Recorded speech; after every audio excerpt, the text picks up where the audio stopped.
Les gouverneurs se mouillent, les ministres se mouillent. Pourquoi il a cette dimension? Il sait que Dieu l'avait pris dans le maquis. Il sait qu'il est un militaire. Il sait qu'il est un étudiant. Et s'il est devenu président, c'est la grâce de Dieu. C'est la grâce de Dieu. Jette ta couronne et adore Dieu. Jette ta couronne et adore Dieu. Oublie ton rang, oublie ton niveau, oublie ton titre, oublie tes bénédictions. Jette ta couronne. Oh, shalarama sentelebroya shaya. Regardez Jésus, il peut marcher sur un anneau, mais cet anneau marche sur les vêtements. Jésus n'a jamais marché sur les vêtements, c'est l'anneau qui a marché sur les vêtements. Pourquoi il laisse l'anneau marcher sur les vêtements? Parce qu'il n'est pas conscient des vêtements.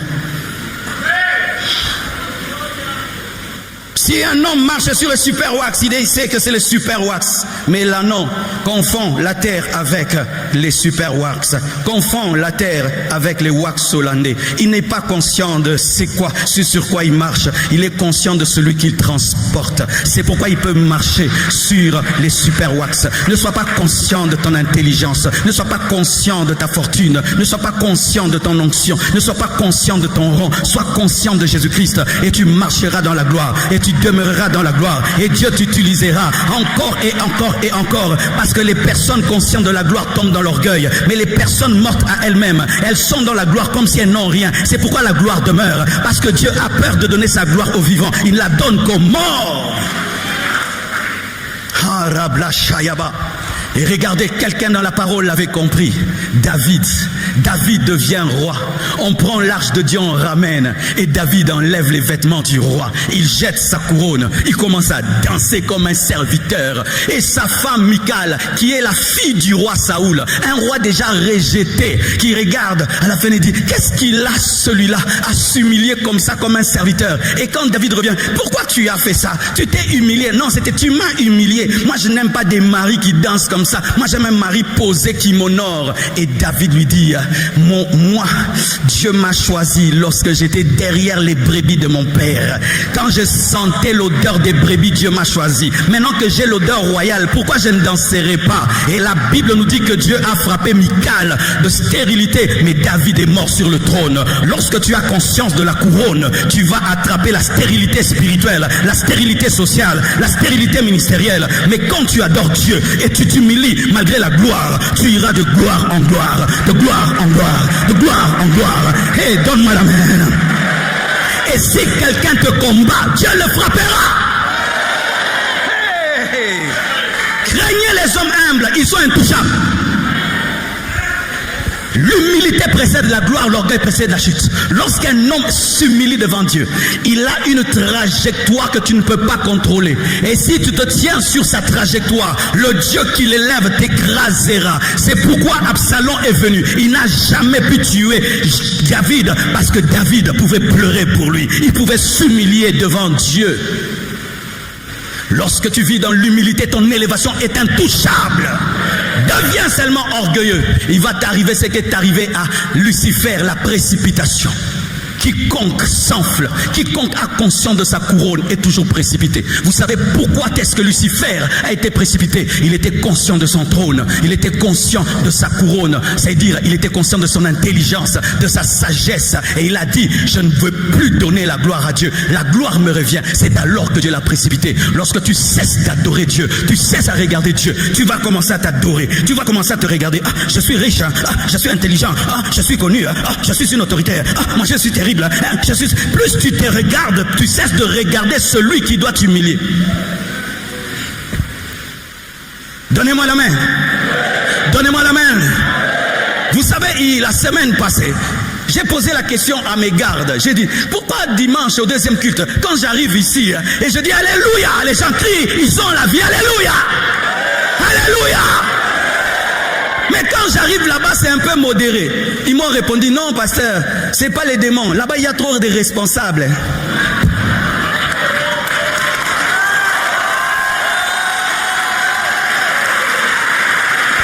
Ils m'ont dit, papa, là-bas, il y a trop de responsables. Tu vois, les responsables, ils dansent pas trop, hein. Ça crie pas trop amen, hein. Parce que ça a trop de responsabilités. Mais nous, ici, on n'a pas de titres, on n'a pas de voitures, papa. Alléluia! Je vais faire l'église seulement ici, seulement ici, seulement ici, seulement ici. Même si tu es responsable, oublie ta couronne, jette ta couronne, jette la couronne. Sois comme un enfant qui joue devant son père, qui danse devant Dieu. Sois comme un enfant. Sois comme un enfant. Sois comme un enfant. Sois comme un enfant. Sois comme un enfant. Sois comme un enfant. Oh, donne-moi la main. J'attends la chorale des papas de 70 ans. J'attends la chorale des mamans de 60 ans. J'attends la chorale des ministres. J'attends la chorale des ministres qui entonnent. J'attends la chorale des PDG qui entonnent. J'attends à la chorale des milliardaires qui entonnent. Oh, ils ont des trônes, mais ils savent que le trône de l'autre est plus grand. Même quand je suis grand, je sais que tu es plus grand. Et je suis grand par lui qui est grand. Si je cesse de m'humilier, je cesse d'être grand. Dis, je ne suis rien. Dis, je ne suis rien. Et tu n'es rien. Et tu n'es rien.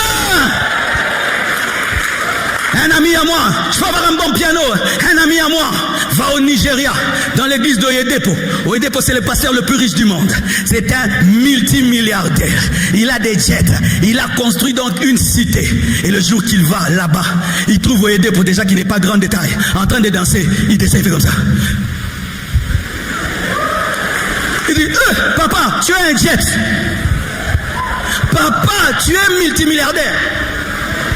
Papa, tu as construit l'université.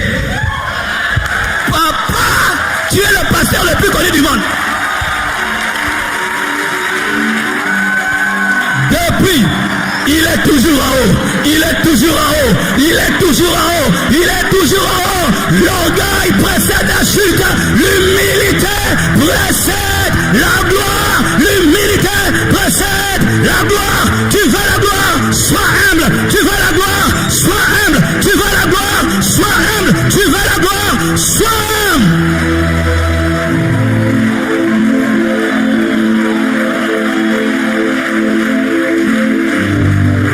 Il y a une image qui m'a touché dans ma vie. Un jour, j'entre dans la chambre de papa. Je trouve mon papa, le caïd, le coriace, agenouillé devant son lit. Je fais, viens tout nasi. Afukami. Nanya fukami si. Viens tout nasi. Nanya koki papoyo. Jésus Zamakas. Afukami si. Viens tout nasi. Quand j'ai vu ça, j'ai dit je dois être humble dans ma vie. Qui lui a appris? Parce que c'était un bébé spirituel que quand on devient chrétien, on doit s'agenouiller, on doit s'humilier. Qui lui a appris cela? Le Saint-Esprit. Lui a dit à genoux. Et il priait toujours à genoux, frères et sœurs. Un des grands missionnaires dans le monde. On l'a envoyé, il n'avait pas l'intelligence, il n'avait pas les moyens. Mais il a fait l'une des plus grandes missions dans le monde. Il lui a dit, comment tu es arrivé? Il a dit, j'ai avancé à genoux. J'ai avancé à genoux. Dans l'œuvre de Dieu, on avance à genoux. Cette église, elle est bâtie à genoux. Chaque phase de ce ministère, c'est à genoux. Chaque prédication, c'est à genoux. Chaque percée, c'est à genoux. Chaque âme gagnée, c'est à genoux. Je suis debout pour te prêcher, mais ma vie, c'est à genoux. C'est à genoux. Et tu sais, quand tu fais des grandes choses à genoux, tu ne vas jamais te trouver grand. Parce que tu es petit à tes yeux. Tu sais que tu as tout. À genoux. Soyez à genoux. Mais d'abord dans vos cœurs. Pas d'abord physiquement, mais d'abord dans vos cœurs. Soyez humbles. Ne soyez jamais grands à vos propres yeux. Ne vous trouvez jamais extraordinaire. Personne n'est extraordinaire. C'est seulement celui qui est au milieu qui est extraordinaire. Nous sommes des ordinaires qui bénéficions de la présence de l'extraordinaire. Finir. Mais ils ont le même langage. Vous savez, là où il y a la division, c'est là où il y a la grandeur. Quand on devient grand, moi je pense. chantent le même cantique. Tous chantent le même cantique. Tous ont la même doctrine. Église Compassion, nous sommes maintenant à 50 extensions, je crois, d'ici là. 20 000 membres dans le monde entier. D'ici là, on va atteindre 100 extensions, 100 000 membres. Il y aura des ministres ici. Il y aura des présidents ici. Oh, je vous dis la vérité. Des grands professeurs d'université. Pour ceux qui étaient au début de cette église, c'était l'église des enfants. Moi, on m'appelait le pasteur des enfants. La moyenne d'âge à la Compassion, c'était 12 ans, 13 ans. Mon père me disait, mais qu'est-ce que tu fais? Mais aujourd'hui, c'est devenu une église des papas, des mamans, des couples. Mais d'ici là, vous deviendrez encore plus grands. Mais quand nous allons devenir plus grands, nous devons rester unis. Parce que Dieu nous donne sa gloire pour être un. Sa gloire pour être un. Je vous supplie que la gloire qui arrive ne nous divise pas. Demain, je t'envoie. Tu ouvres une église. Tu as 10 000 membres. Tu es toujours soumis à ton Père. Dieu te donne toute une nation. Tu es soumis à ton Père. C'est pourquoi j'aimerais dire, la gloire qui divise n'est pas de Dieu. La gloire de Dieu donne l'unité. La gloire de Dieu donne l'unité. L'unité de langage. Compassion, gardons la même doctrine. Compassion, gardez la même vision. Si même des fois je prêche des choses qui te bouleversent, va t'agenouiller et prie pour que Dieu t'explique. Ne me casse pas derrière le dos. Va prier. Va prier. Parce que là où il y a la gloire, il y a l'orgueil. Là où il y a la gloire, il y a la suffisance. Tout le monde est leader. Mais malgré que ce sont 24 leaders, tous sont dans l'humilité, tous sont unis. Je termine en vous disant ce que j'ai dit.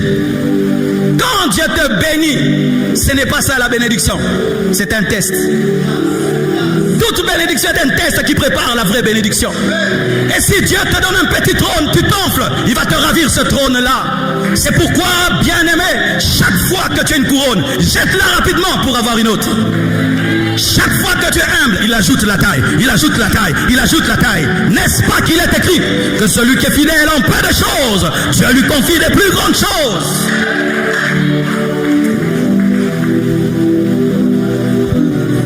Désormais, quand tu liras la Bible sur les 24 vieillards, sache qu'il s'agit de toi. Désormais, quand tu liras la Bible, parlant des 24 vieillards, apprends l'humilité, apprends l'adoration, apprends l'unité. Mais ce qui est vrai, dans l'éternité, les saints de l'Ancien Testament et les saints du Nouveau Testament seront retrouvés dans la nouvelle Jérusalem céleste. Car il est écrit que les 12 portes symbolisent les 12 patriarches et les 12 fondations symbolisent les 12 apôtres. Cette histoire que nous avons commencée sur la terre va finir dans l'éternité. Et si tu es déjà adorateur sur la terre, tu vas continuer au ciel. Mais si tu n'es pas adorateur sur la terre, tu ne peux pas finir au ciel. Car Dieu cherche des vrais adorateurs qui l'adorent en esprit et en vérité. Certains au milieu de vous, je vois comment vous vous comportez dans les cultes et j'ai pitié parce qu'il y a des caméras et je vois tout au niveau de mon bureau. Je vois certains, vous venez à l'église, mais pendant les 30 minutes qui précèdent la chorale, vous n'arrivez pas à adorer. Qu'avez-vous? Qu'avez-vous? Qu'avez-vous? Vous êtes incapable de l'adorer pendant 30 minutes et vous saurez l'adorer dans l'éternité. Vous êtes incapable de l'aimer et de lui parler sans une chorale. Et vous pensez que vous saurez l'aimer dans l'éternité. Pleurez sur vos cœurs, vous qui êtes incapable de prier 30 minutes avec un piano. Pleurez, vous qui n'arrivez pas à lui parler quand vous venez à l'église.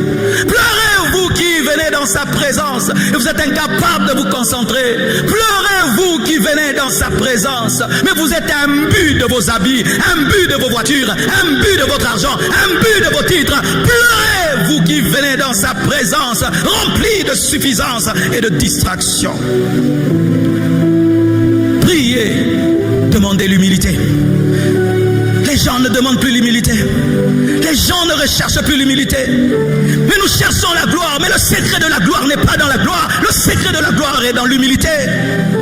Demande un cœur humble. Demande un cœur simple. Demande un cœur reconnaissant. Qui sait dire merci pour un verre d'eau. Qui sait dire merci pour l'amour. Qui sait dire merci pour toutes choses. Et quand tu atteindras ce niveau, même si tu refuses la gloire te cherchera. Dieu te la donnera même si tu ne la demandes pas, parce que tu seras une rareté sur la terre.